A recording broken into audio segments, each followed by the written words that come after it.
Welcome to this episode of Unraveling Adoption, a safe space to delve into adoption's complexities together.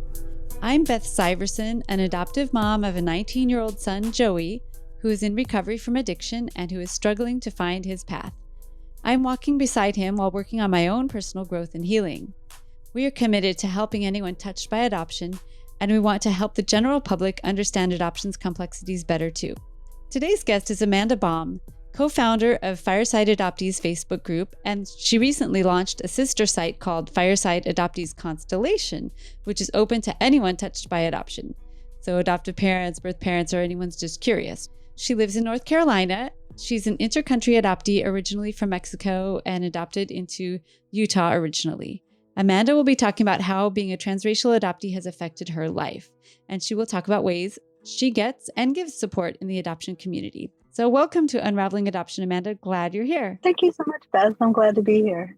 Yeah, and I so appreciate the work you're doing in Fireside, and I'm grateful that you opened it up to whoever wants to talk about adoption, right, with the Adoptees Constellation group. Yes, that's one thing we're really passionate about too, is just getting all the people touched by adoption a safe space, a place where we would want to learn from each other. Right. Mm-hmm. So there's a good place for that. And there's also a good place for adoptees to be by themselves. I think both are necessary. Yes, right. Exactly. So, yeah, very good. I want to talk a little bit more about Fireside, but I would love to hear your childhood and adoption story. Oh, sure. What parts of it would you like to share with us? Oh, yes. Thank you. Yes, I was adopted from Mexico as a baby. Well, 18 months. So, I mean, I still consider that a baby. Yep. And I was adopted from there to Utah with adoptive parents. I am a transracial international adoptee, whatever jargon you want to use for that. Mm-hmm. It was interesting growing up. I didn't really have the language for adoption. I knew I looked different. It was very obvious. My adoptive family is Scotch, Irish, German, and Swiss. So oh boy, white, and white. Very fair complected. So it was hard, but I didn't know it was hard, right? It was kind of more like an undertow that I didn't realize that I was experiencing. Mm-hmm. So knowing I was different, I didn't really connect it to not being a part of the biological family. I didn't really connect it there. Mm-hmm. I just knew I looked different. And until one day, one of my best friend's older sister said, "You know, you're adopted, right?" And I was 5, maybe. Oh, you didn't know? No. I mean, I knew I was different, but I didn't connect that to I had a different family, a different, beginning, genesis. Yeah. Like my genesis did not start, Wow. And the adoption word hadn't come into your vocabulary yet? No, not at all. You hadn't heard that? Oh, dang her that she did that. Do you remember that moment? I do. I didn't really know the word because I went to a very small Christian school. Maybe 15 people, K through 12. So very small when I say small. Very small. Holy cow, 15? Mm-hmm. Okay, so you had the same people all around you all the time, the same families. Exactly, okay. And only hung out with family. And so I think that's why nobody had mentioned the word adoption, right? So internally, obviously, I felt very different. I mean, I guess maybe not obviously, but obvious to me. But I never considered that as othered, right? Yeah. And then it was really confusing. Like I asked my adoptive mom, and I think initially she didn't know how to, it was popped on her too suddenly. So she was just like, "Oh, well, no, I'm your real mom." And I'm like, "Okay." And I was so young, I just sort of left it, until like a year later it came up again. And then that's when she said, "Well, yes, you were adopted from Mexico, but now you're here with us." And I was like, "Okay." Okay. So that would have made me, 6? This was when I was still in Utah. So I think I didn't want to explore it more, right? Because for me, it seemed too big and vast. And maybe I was a simple-minded child. I don't know. I didn't have much concept of what Mexico was even. It's like, what is that? Right. I'm Mexico, in America. In Utah, what is that? Yeah, right. And it sounds like your mom, who probably is very much meaning well, didn't leave the door open for you. She's like, "Nope, you're here, you're good." Yeah.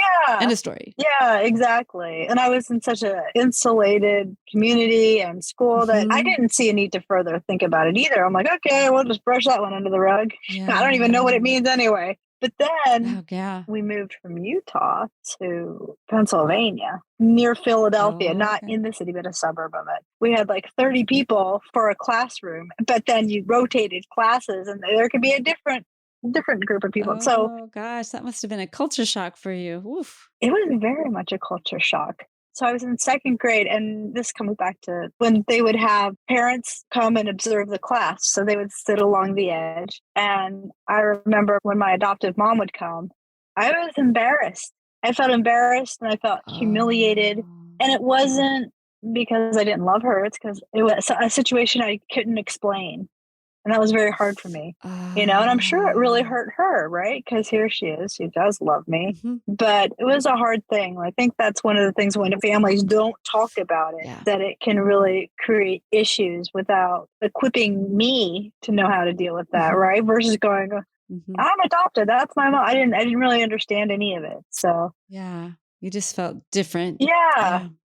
Our kids would say, well, who's your real mom? And I'm like, well, I don't know. I thought she was, but I guess not. That must have been terrible hearing that. But when you went to Pennsylvania, was the school more diverse, at least? A little bit, but not really, right? Still a bunch of white people. Yeah, for the most part. I know one guy, his family was from China. And I remember the first time I saw somebody with much darker skin than I had even. His parents were like ambassadors from Nigeria. Oh, okay. I remember his name too. It's like that's how much of an impact that made to me in third grade, I think. And his skin just looked like just dark velvet. I would just thought he was the most amazing person I'd ever seen. And I was talking to one of my friends. I was like, isn't his skin amazing? Like, oh yeah, he's black. And I was like, I don't know how I remained so naive for so long, but I was just like, oh. And then I thought, maybe I'm black. Because, I had no, of course, you would think that. I had no basis on who I was. And that, I think for me, that was the hardest part growing up transracially adopted is I didn't have any North Star for my ancestry or anything like that. And so inwardly, I felt culturally the same, but then you kind of feel shocked every time you look at a photo or you see yourself in the mirror. Or you see your family and you in the mirror and you're like, oh, I'm the only one that stands out. Yeah. So when you can't see yourself, if you're not anywhere near a mirror, you probably felt white, right? Did you feel white? I think, well, or at least I didn't feel different. Since I've never been white, I don't know what it is to feel white, but I didn't feel different. I was and am comfortable with who I am if I'm not presented with a mirror then for the most part. Now, I'm still a work in progress, but much better than I know, right? We never finished till the end. Yeah. Yeah, that must be just such a strange thing because you looked different, you felt different in your skin, but your perceptions and everything, you probably were very acculturated to Utah and then Pennsylvania and just whatever water you were swimming in there. That must have been a really difficult thing to figure out when you're a kid, especially that you didn't have very much diversity around you. Yeah, it was different. And since I was raised in the culture, occasionally I would hear things like, oh, you speak such good English, or oh, I don't think of you as Mexican. I think of you as white. And it's kind of interesting because I feel like it's kind of like a lose-lose, right? Because if they said, oh, well, I only think of you as Mexican, well, then I'd feel weird then because I don't even know what really that means. But then if they said, oh, well, I think of you as white, well, then I also feel weird. So I do think it's about being comfortable in that third space. Being comfortable there. Like, that's what I'm coming to terms with, that third space, making it your own. You're like not quite Mexican enough and you're not quite white enough for some people. I'm not saying for you, but like you don't fit in either one of those. So yeah, you have to make your own third thing, but most people don't have to deal with that. It's just like a whole other layer on top of whatever other challenges you have in life that you have to constantly deal with. It must just be exhausting. Yeah, I feel like it was exhausting when I was trying to be an A or B versus the third space, my space, right? Yeah. I think I heard that term somewhere, and I'm sure somebody has a book on it. I don't remember, but I really like it now because I can be somebody who looks like me, who likes pumpkin spice lattes, which is stereotypically a white girl drink. And I even don't like saying white. I always say I've never seen a white person, somebody who looks like a white sheet of paper. Right. We're all just shades of different creams and peaches and tans and whatever. Like, I know. So I'm learning just to embrace that third space and say, yeah, I like pumpkin spice latte but I like guacamole. That's another weird thing, Beth, is like sometimes when you're not raised in that culture is that you can feel like you have a bit of a a weird relationship with your cultural food even. I bet. And I think this happens more when families adopt transracially, but then don't consider themselves, okay, now we're a transracial family. So then they make it their own too, right? Yeah. I think it becomes harder when that doesn't happen, because then it's like, oh, well, we're taking you to a Mexican restaurant for your heritage, like you're othered again, versus this is our family and you're part of it. And you know what? We're all going to enjoy. This is now our heritage. Kind of like if you married somebody who was from another country, right? That's a great way to look at it. You would want to incorporate. Yeah, of course. And you'd want to make their culture your culture as much as you could, right?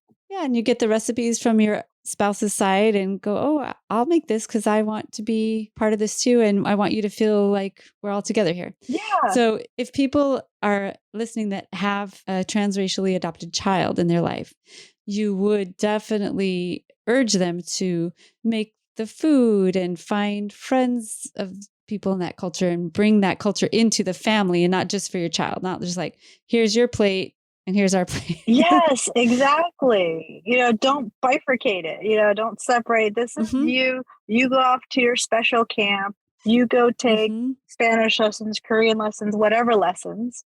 And I'm going to be here. No, have one of the family members do it also, or the kids, or, right. Let's all learn Spanish or whatever. Yeah. Yeah. I think that's great advice. And that probably would have made it feel a lot better. And I think some of those things like food and music, some of those sensory things are so important cultural markers that it's great if we can embrace them. I don't know if Utah, do they even if your parents would have been interested, would they have had Mexican food back then? I don't know. I think there was a Mexican restaurant. I think I remember them saying that we went to one occasionally, but I don't really remember that as well. But yeah, I just think really making it a merger, right? Instead of othered.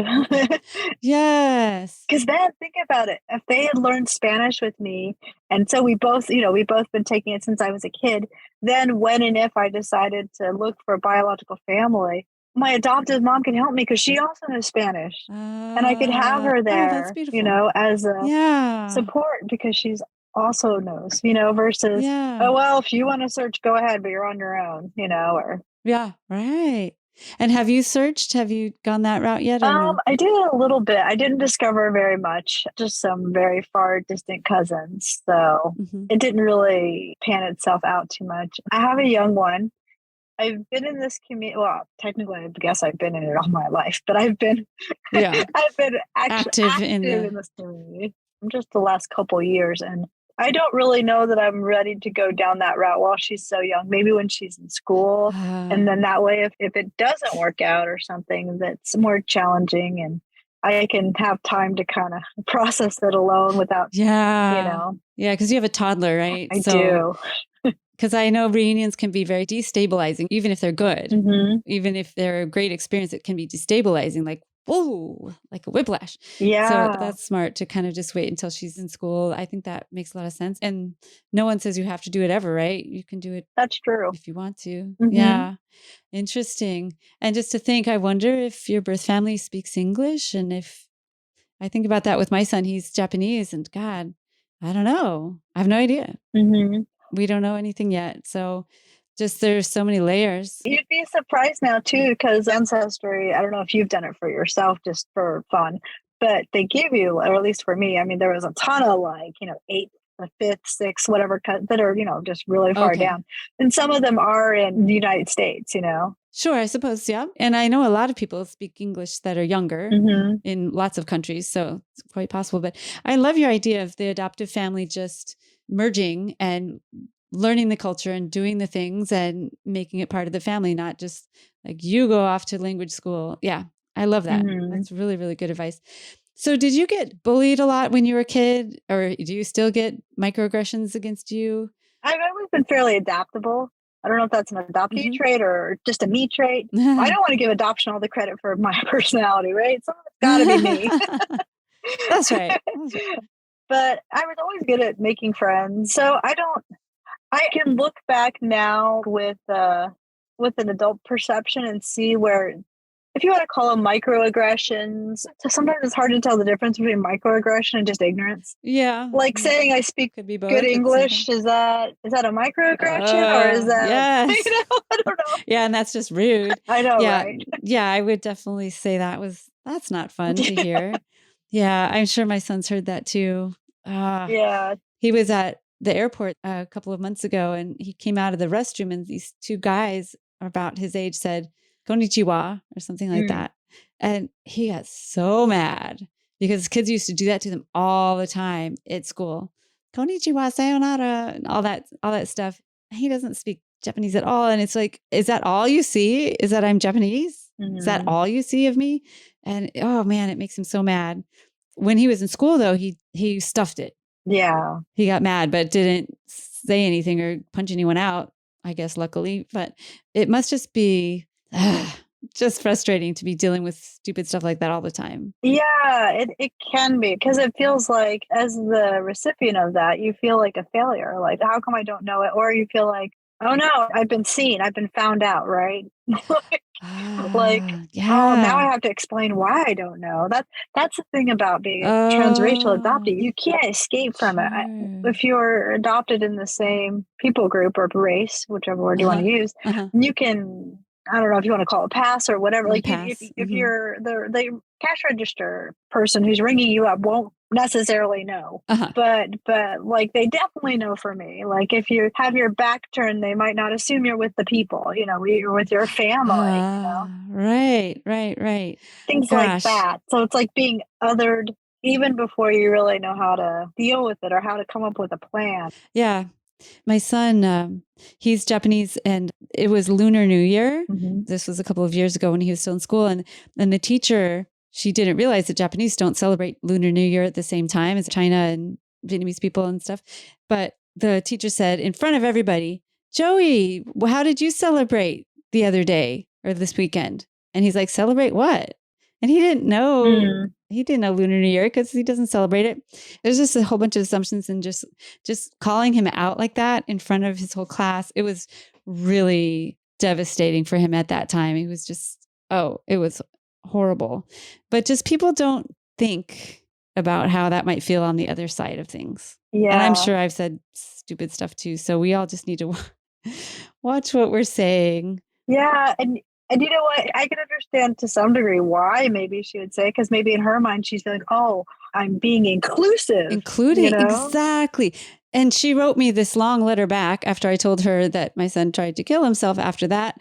Like literally, that was like the straw that broke the camel's back, was his first suicide attempt. But she said, I was trying to be nice. I understand, I'm sure she wasn't trying to make him kill himself, but she was trying to be inclusive, and we're all trying to walk on eggshells and not make anybody mad and trying to be inclusive. So it's just a little bit more delicacy needed. Maybe she could have asked him ahead of time, would you like to talk about Lunar New Year privately without in front of the class? Yeah. The in front of the class piece of it was really the worst part. Yeah.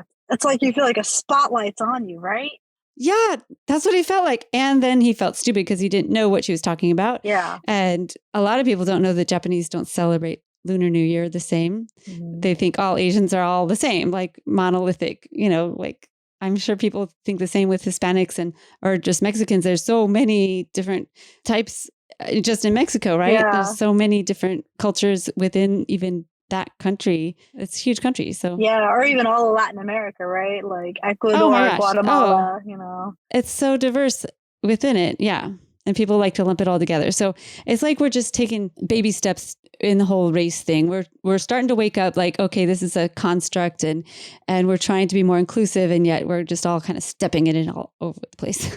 Yeah. And I think transracial adoption makes it even more complicated because to some degree there's no, at least for me, I feel like sometimes there is no right navigation other than that third space, because I don't feel comfortable in box A and I don't feel comfortable in box C. I'm like B. I'm like a little bit of both. And a little bit of both. That's hard for people. They can't really see that from looking at it. Right. And people like to put people in boxes.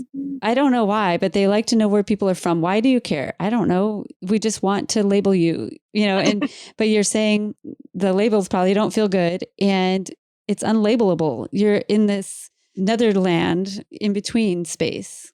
So yeah, you're just Amanda. That's it. Yeah. Right. And your own little island. Have you connected with other Mexican adoptees? By the way, I've not heard of many Mexican adoptees. There aren't that many. Yeah. There aren't as many. If you're Korean or something, you'd have a lot of other people, but yeah, exactly. Yeah. Mexico generally tends to, well, I mean, I'm just guessing from things I've read. I haven't done an in-depth study, but for the most part, the country does seem to try to do kinship adoptions or keep them together in the family, even if it's distant family. Right. So there's not as many people adopted from Mexico. Colombia has a lot, Ecuador. I don't know if they have as many now, but I mean, I know in the past they have. Yeah. So not as many. So no, to answer your question, I kind of know one other adoptee, and her father was a Mexican and I think her mother was American or something, but then she was adopted out. Oh, okay. So you don't even have like a group of adoptees that you can relate to that share your same, cultural. Not from Mexico, right? There is a Latin American adoptee group. Is there? Oh, okay, good. Yeah. But I haven't really spent much time with that since Fireside tends to take a lot of my energy. I'm very careful at what I can handle, plus my little one, plus that's a full-time job, right? Family. Yeah, for sure. Well, tell us, what was your impetus for making Fireside Adoptees in the first place, and how's it going? Yeah, exactly. See, what happened was initially when I first had my daughter 4 years ago now, it was very jarring for me. A lot of adoptees talk about how they feel like it completed them, and because we're all different, right? And for me, it didn't. It just broke that dam wide open that I had sealed off. I'm just like everybody else. I can understand Joey's rage right then when you said earlier, because it's like you bury something so deep. And then somebody has the audacity to notice. And then it exactly. You get it on the right day. It's like explosion. Yeah. But with my daughter, I didn't have rage at all. I love her so much, but it was very confusing. Sure. She looks very much like her father, and her father is Irish, German kind of ancestry. Okay. So it's like I kind of didn't feel like I still had a mirror. Oh. So that was a little bit hard. And I bet. This would be under the assumptions and microaggressions, because when we would do the library story time, people would go up and like, "Oh, are you the nanny?" Oh, geez. And I would just make a joke. I'd be like, "Well, if I am, I'm not getting paid enough." Yeah. Try to laugh it off. That's gotta really hurt. It did hurt. Oh, that's terrible. Yeah. I've heard that too from a lot of women adoptees, that childbirth, and you're looking at this child going, how could anyone give this away? That moment is just very, very powerful. And I don't know how you can deal with that and have an infant at the same time. That must be that must have been really tricky. Yeah. Is that when you started to seek support? Yes. Yeah. Well, I mean, not right when. I think it was like maybe a year later. I do think I'm a very good mom. I think, though, initially I was very good at the physical things, right? Like holding her, hugging her, making sure she's changed, and all those things. Like she hardly ever cried. I always was there in a moment, whatever, all of that. But I had a hard time feeling connected in myself. Sure. And I felt love, obviously, but I don't know. And I think that's when I realized I was starting to think, where was I at this age? And especially when she hit the 18-month mark, I'm like, that's when I was adopted. Like, look at all this time I had, and where was I? Yeah. Can you imagine? I see that when I see 7-month-old babies, because that's how old Joey was. And I sometimes ask the parents, can you imagine missing all those months and just get a kid that 18 pounds, that's already pulling himself up? Imagine missing all of that. And they're like, whoa, so much has happened. 7 months, and 18 months, even more. You don't know where you were or with the foster family. Yeah. Do you have any idea? I know I was in an orphanage, but I don't know for how long. Was I there right after birth? Was I there at 17 months? I don't know, Yeah. Just such a big black hole. You just have no idea. Exactly. Oh man. Your soul knows though. Your body and your soul know. And I bet when those milestones come up. Funny you should say that, Beth. I was watching this movie. Oh, I wish I could remember. It's on Netflix. It's about I believe she's a Korean adoptee. It was interesting because I was watching it and they had this scene where they had 5 or 6 of these babies that are going to be going to their homes. I don't know if they were all American families or not. I can't remember, but they were crying. And it was interesting because I had to just fast forward through that scene. Oh, it was really... It hit something visceral, you know? Yes. So wow. That's an interesting thing. Yeah, I'm sure stuff like that happens whether you know it's happening or not. It's happening unconsciously because your body's like, oh yeah. And when your child turned 18 months, you're like, oh, this hurts. Yeah. Exactly. Oh, Amanda. My heart just goes out to you. It just must be so difficult to manage all of that. I think so, but also here's I don't know if you want to say the positive spin, or I don't want to think of it as a spin, right? Here's the positive thing is that now that I'm actually feeling it, I can actually work through it. Yeah. And so that's nice because like my birthday was in October, so I had one not that long ago. Mm-hmm. And I actually, for the very first time, thought consciously to myself, I wonder where I was when I was born. I never thought about that ever. I just never let my mind go there. No way.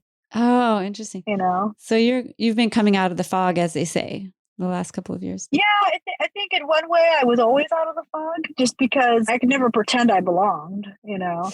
Oh, right. But I think coming out of my self-imposed fog, right? Mm-hmm. Like the box I put myself in. The stuffing of the emotion. Mm-hmm. Yes. Mm-hmm. Yeah. And it's liberating and I'm sure terrifying and hard and painful. But that's where the healing is in that space, right? Exactly. But not easy. But you created Fireside for this purpose, right? To be there for other adoptees who are struggling and trying to figure out where they belong and all that kind of thing. Mm-hmm. Exactly. I was in a group with some friends. Well, I'd met them, so they became friends. Mm-hmm. I mean, I met them online. And then the group that we were in disbanded. And then I was just like, I don't want to lose all these friendships. I mean, there was only like 3 or 4, but that was a lot to me of adoptees. Yeah. And so I was just like, you know what? I'm going to start up my own group. Yeah. So very good. Yeah. So that's how we started it. We named it Fireside Adoptees. And the reason why is because I always picture when you're sitting by a fire, it's comfortable, it's safe, it's friendly. It can be serious, it can be silly, it can be whatever you need it to be at that moment. And also there's a coming and a going, right? And so that was very important to me. Like I never wanted a feeling of stuckness. Yeah, the fire is very active and constantly changing, transformative, and even fire is very transformative, right? Mm-hmm. Kind of a magic sometimes. Yeah. That magical idea of fire. Wow. Well, I know that that's helping a lot of people. And in Fireside Adoptees, you guys have a 24/7 Facebook group, but you also have meetings once a week, I think, right? We have meetings twice a week, actually. We have twice a week. We have them Thursdays and Sundays. And excellent. We like to do different things. Like sometimes we have topics. Sometimes we have open mic. For the month of March, we're going to be doing Gabor Mate's book, The Myth of Normal. I am reading that. Oh my gosh. For the whole month. That is such an intense book, but so good. Mm-hmm. So good. I love him. He has been such an important person in my life the last few years. It's just helped me understand so much. Yeah. And to kind of see the world in a new way. Mm-hmm. Well, I think every adoptee should go join your group, and it's free. It's just a Facebook group, right? Yes. And you meet on Zoom. So easy peasy. Go over there. And if you're an adoptive parent, birth parent, or just you let allies in, right? Yes. Just anyone that's interested can be in the Fireside Adoptees Constellation group. It's a private group, I think, right? Yes. Yeah. You have to kind of knock on the door and you get let in. Mm-hmm. And it's a really positive place. And Greg was recently on the show too, Greg Gentry. Yes. And he is also a leader in Fireside. So good people in your group. Oh, so I love Greg. You guys are... Yeah, you guys are vibrating at a high level over there. I always say he's my brother. I'm like, hey, we can pick our family, right?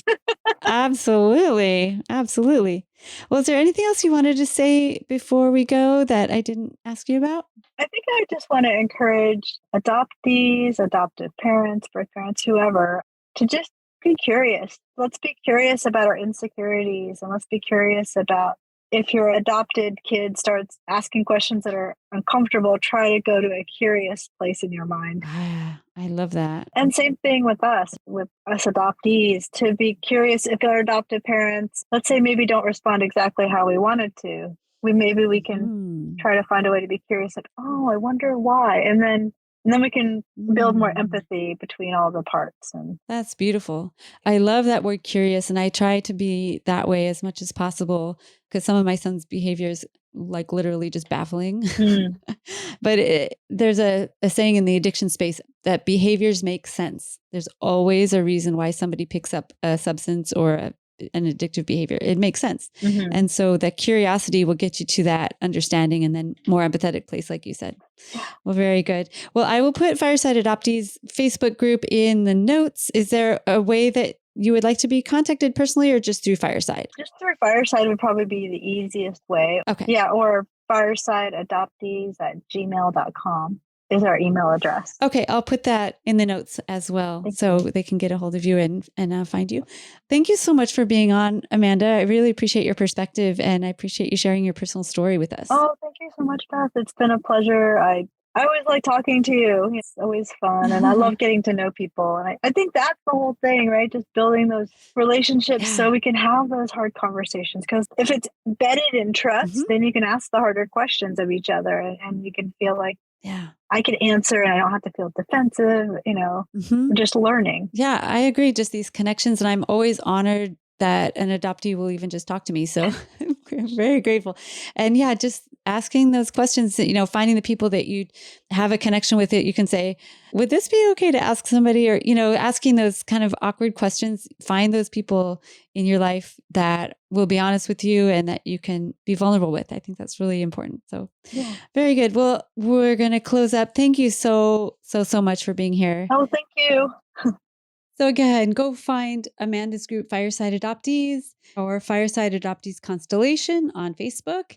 And while you're there, find Unraveling Adoption on Facebook, Instagram, or YouTube. We do have a Patreon account if any of you would like to help support this commercial-free podcast. Patreon is a great way to make it easy to donate $5, $10, $25 a month, your choice. It's very easy to get out of it or to change the amount whenever you want. So patreon.com/unraveling adoption. I also wanted to let you know, if you haven't seen it yet, I've created a community calendar and Fireside Adoptees events are on there. Among other things, there's a couple hundred events on there at any given time. And it's at unravelingadoption.com/calendar. These are not just Unraveling Adoptions events. These are adoption world events and also some events about addiction and mental health while we're at it. So hope you find that helpful and useful.